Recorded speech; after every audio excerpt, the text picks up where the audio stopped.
Empty streets, abandoned parks. You better get used to seeing scenes like this. Prime Minister Justin Trudeau says the partial shutdown of Canada will need to last several more weeks in order to get the COVID-19 pandemic under control. And business editor Richard Southern joins us now. Richard, not good news because the shutdown is taking a massive toll on Canada's economy.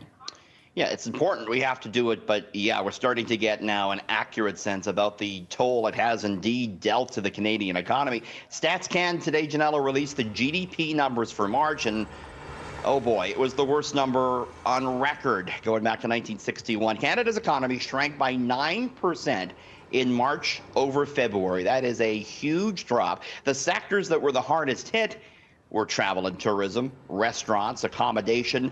Retail also saw big declines. Of course, March expected to only be the tip of the iceberg here. The Conference Board of Canada thinks the overall economy will contract 25% when the second quarter is all said and done.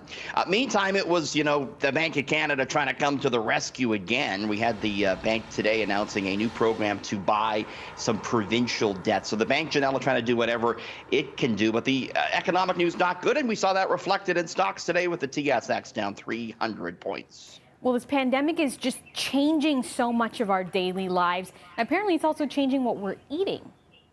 Yeah, this is really interesting. You know what there could be a bit of a shortage on now is bananas, believe it or not, Janella. From all the banana bread we're making?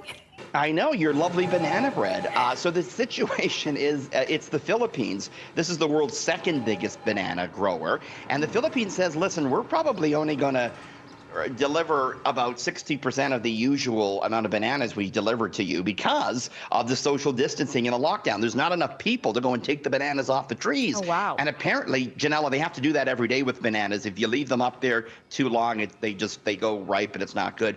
So Ecuador is the biggest exporter to Canada. We're not expecting shortages, could see higher prices for bananas. Meantime, avocados are gone up in price. You know that if you're buying them. And it's the situation with avocados, Janella, apparently that we're making more guacamole and avocado toast while we're home. And that has the price of the fruit almost at the highest we've ever seen, at levels last seen in October of 2019. So, yeah, avocados going up in price. It's the situation, too, in Mexico, Janella, where there's not enough people to harvest the avocados. Yeah, I said that's the item we're splurging on at home, it seems like. It seems so. It's all us millennials with our avocado toast, Janella. I got to say, I'm sad about the bananas. I eat a lot of bananas. I'm going to have to start rationing. Yeah, they just might be more expensive. Again, we're not expecting any shortages, but keep an eye out for that. Okay. Apple is launching a new iPhone. Not a great time to do that, and not very much fanfare around this. Well, this, usually when an iPhone comes out, there's a big event and it's a big to-do. Not today. It just happened out of nowhere. This is the new iPhone released. It's a new version of the smaller, cheaper SE. This phone looks like the iPhone 8, has the same battery as the 8. Of particular note, it's the price. It starts at just $599 Canadian. We're used to seeing, Janella, iPhones with a 4-digit selling price. Not this one. It's cheaper. It's Apple trying to broaden its consumer base.